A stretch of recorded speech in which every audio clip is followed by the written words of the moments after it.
Hello বন্ধুরা, কেমন আছেন? আশা করছি সবাই খুব ভালো আছেন। আমি রিয়া চলে এসেছি আবারও একটি নতুন রেসিপির ভিডিও নিয়ে।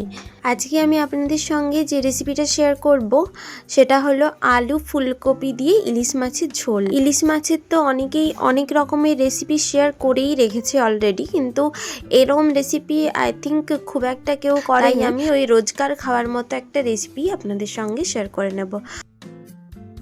তো প্রথমেই ইলিশ মাছগুলোকে মা এদিকে নুন আর হলুদ দিয়ে মেখে রেখেছিল, তারপরে এখানে তেলটাকে গরম করে ভাজছে।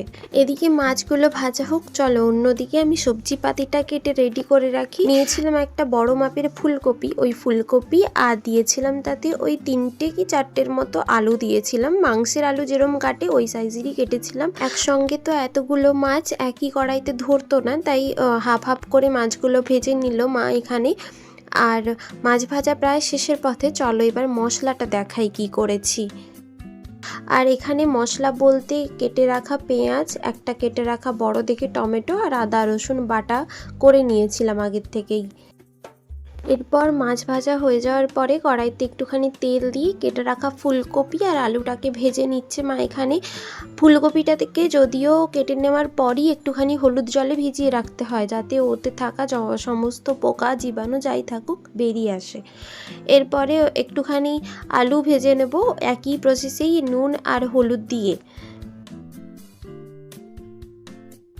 চলুন, এবার তরকারির আলুটাও ঝটপট কষানো হয়ে গেছে আমাদের। এবার মা এখানে একটুখানি বেশি করে সরষের তেল কড়াইতে দিয়ে দিয়েছে, আর প্রথমেই কিছু গোটা মশলা ফোড়ন দিল, যেমন ওই তেজপাতা, গোটা লঙ্কা আর 5 ফোড়ন। এরপর পেঁয়াজটা দিয়ে ভালো করে নাড়াচাড়া করতে হবে, যতক্ষণ না পেঁয়াজটা নরম হয়ে আসে ততক্ষণ নাড়াচাড়া করে যেতে হবে পেঁয়াজটাকে। চলুন, এবার পেঁয়াজটা কষানো হয়ে গেছে, ওপর থেকে দিয়ে দেব অনেকখানি রসুন বাটা। রসুন বাটা দেওয়া শীতকালে রান্নার জন্য খুবই ভালো।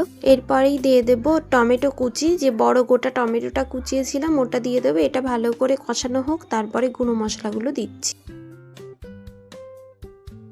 এরপর একে একে ওপর থেকে গুঁড়ো মশলা গুঁড়ো দিয়ে দেব, লঙ্কা গুঁড়ো আর দিয়েছি একটুখানি হলুদ গুঁড়ো। পরিমাণ মতো 1 চামচ বুঝেই দেবে সবাই। আর এরপরে আদা বাটাটাও দিয়ে একটুখানি জল দিয়ে ভালো করে কষিয়ে নিতে হবে, যতক্ষণ না ওই তেল ছাড়া ছাড়া অবস্থায় আসে ততক্ষণ। আর টমেটোটাও ভালোভাবে আমার গলে গেছে, তোমরা সেটা দেখতেই পাচ্ছ। এরপর ওই আদাটাকেও মশলার সঙ্গে ভালো করে কষিয়ে নেব যতক্ষণ না তেল ছেড়ে আসে। চলুন, মশলাটা এদিকে কষানো হয়ে গেছে, তাই ভেজে রাখা আলু আর ফুলকপি যেটা ছিল একটু অল্প করেই ভেজেছিলাম, কাঁচা কাঁচা অবস্থায় রেখেছি। বেশি ভাজলে কি বলুন তো একদম ছেড়ে ছেড়ে যায়, খুঁজে পাওয়া যায় না। তারপরে ওইটাকে দিয়ে ভালো করে নাড়িয়ে চাড়িয়ে গরম করে রাখা একটুখানি জল দিয়ে দিলাম। এরপর তরকারিটা ফুটে এলেই ঝোলের মধ্যে মাছগুলোকে দিয়ে দেব। তারপর মাছ নিয়ে ঝোলটা প্রায় ওই 5 মিনিট মতো ফুটিয়েছি, দিলেই আমাদের তরকারি রেডি। তো আজকের রেসিপিটাও আপনাদের কেমন লাগলো সেটা অবশ্যই কমেন্ট করে জানাতে ভুলবেন না। ভালো লাগলে একটি লাইক করে দেবেন। দেখা হবে অন্য কোনো ভিডিওতে। আজকের ভিডিওটা এখানেই শেষ করছি। শেষ পাতে একটুখানি ছিল ইলিশ মাছ দিয়ে আর ফুলকপির তরকারি, খেতে হয়েছিল অসম্ভব সুন্দর রান্নাটা। যাই হোক, চলুন আমরা খেয়ে নিই। দেখা হবে অন্য কোনো ভিডিওতে। ততক্ষণ সবাই খুব ভালো থাকবেন, সাবধানে থাকবেন। আর রেসিপিটি ভালো লাগলে একটি লাইক করে দেবেন। দেখা হবে খুব তাড়াতাড়ি অন্য কোনো রেসিপির ভিডিও নিয়ে। টাটা।